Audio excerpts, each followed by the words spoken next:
साथियों नमस्कार, स्वागत है आप सभी का आपके अपने इस YouTube चैनल विधिटेरिया में। दोस्तों मैं हूं एडवोकेट मंजीत त्रिपाठी। दोस्तों आज के इस वीडियो के माध्यम से हम लोग बात करेंगे डीआरटी प्रोसीडिंग में जमा होने वाले 25% अमाउंट की।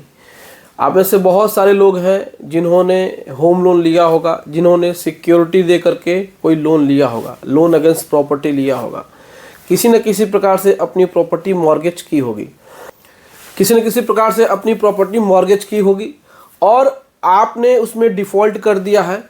बैंकों की तरफ से नोटिसें आपको आनी शुरू हो गई है। अब इसमें आपके पास प्रॉब्लम ये हो गई है कि एक तो पैसा नहीं है, दूसरा बैंक वाला मान नहीं रहा है और तीसरा आप डीआरटी में जाने की सोच रहे हैं। लेकिन आपके मन में एक प्रश्न हमेशा उठता रहता है कि क्या ये 25% जो लोन अमाउंट है इसको जमा करना ज़रूरी है या नहीं। तो देखिए, सबसे पहले हम आपको बता दें कि डीआरटी में जब भी आप सेक्शन 17 के अंतर्गत आप सिक्योरिटाइजेशन एप्लीकेशन फाइल करते हैं, यानी कि ऐसे फाइल करते हैं, बैंक के अगेंस्ट में केस फाइल करते हैं, तो वहाँ पर आपको 25% पैसा देने की ज़रूरत नहीं होती है। वहाँ पे आप बैंक के अगेंस्ट में केस फाइल कर सकते हैं। वहाँ पे आप कोर्ट फीस जो भी होती है आपके लोन अमाउंट के हिसाब से कैलकुलेट करके उसमें आप केस फाइल कर सकते हैं।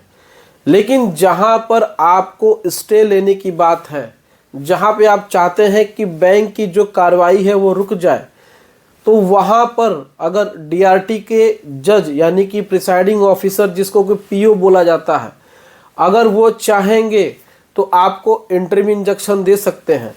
वो चाहेंगे तो आपको स्टे मिल जाएगा। लेकिन यहाँ पर जो स्टे होता है वो कंडीशनल स्टे होता है।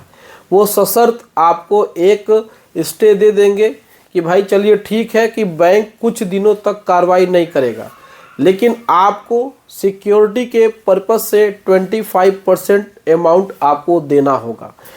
वो 25% आपके प्रिंसिपल अमाउंट का भी हो सकता है या फिर वो 25% आपके टोटल आउटस्टैंडिंग, यानी कि जो आपका प्रिंसिपल अमाउंट है और जो उसमें पेनाल्टी लग करके बैंक ने एक जो अमाउंट बनाया है जिसको कि बोलते हैं आउटस्टैंडिंग, उसका भी हो सकता है। ये जज के ऊपर डिपेंड होता है कि वो कितना 25% काउंट करते हैं।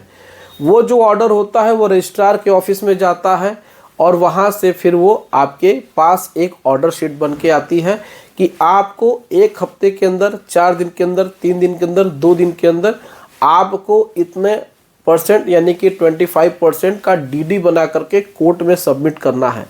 जैसे ही आप कोर्ट में सबमिट करते हैं तो फिर आपको अगली डेट पे आपको स्टे प्रोवाइड हो जाता है। लेकिन इस स्टे का भी बहुत ज़्यादा इफ़ेक्ट आपको देखने को नहीं मिलता है, क्योंकि स्टे भी एक लिमिट पीरियड तक ही होता है। उसमें ये होता है कि भाई आपको 1 महीने 2 महीने की मोहलत दे दी जाती है कि भाई 2 से 3 महीने तक बैंक आपके प्रॉपर्टी का ऑक्शन नहीं करेगा या फिर पोजीशन नहीं लेगा, जो भी कंडीशन आपके साथ हो। लेकिन वो 2 से 3 महीने तक आपको पैसा भरने का भी आदेश हो सकता है।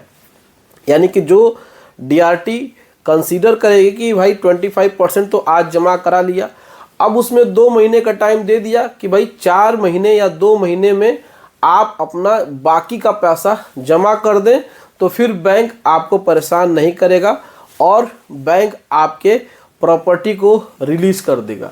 लेकिन साथियों, यहाँ पर बहुत सारे लोगों के पास नॉलेज नहीं होता है। वो डीआरटी में केस फाइल तो कर देते हैं, इवन 25% भी कहीं से वो उधार लेकर के इधर उधर से पैसा जमा कर देते हैं, लेकिन बाकी का पैसा उनके पास नहीं होता है, तो वो परेशान हो जाते हैं और फिर उनका 25% भी वो पैसा वेस्ट हो जाता है। वैसे तो वो पैसा ख़राब होता नहीं है, वो आपके लोन अमाउंट में से ही माइनस होता है, लेकिन फिर कार्रवाई वहीं से स्टार्ट हो जाती है जहां पर उनको स्टे मिला होता है। तो जब भी आपके पास पूरा पैसा हो, यानी पूरे पैसे की व्यवस्था हो, तभी जा कर के आप डीआरटी में जाके अपील करें। अन्यथा डीआरटी में आप अपील करेंगे, पैसा नहीं है, तो फिर आपको वहाँ पे जस्टिस नहीं मिलेगा। यही प्रोसीडिंग है। बहुत सारे लोग इसमें कंफ्यूज होते हैं या बहुत सारे लोग पास नॉलेज नहीं होती है, जिससे कि उनका पैसा और टाइम दोनों बर्बाद होता है।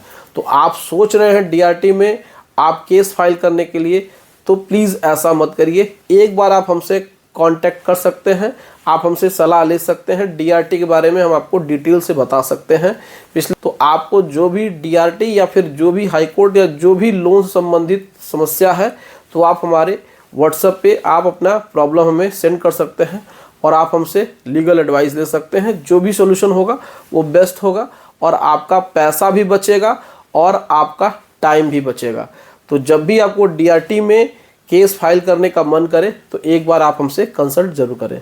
तो वीडियो कैसा लगा आप इस पर कमेंट करके हमें ज़रूर बताइएगा, और नेक्स्ट किस टॉपिक पे आपको वीडियो भी चाहिए ये भी आप हमको कमेंट कर सकते हैं, उस टॉपिक पे हम आपको वीडियो बनाकर दे देंगे।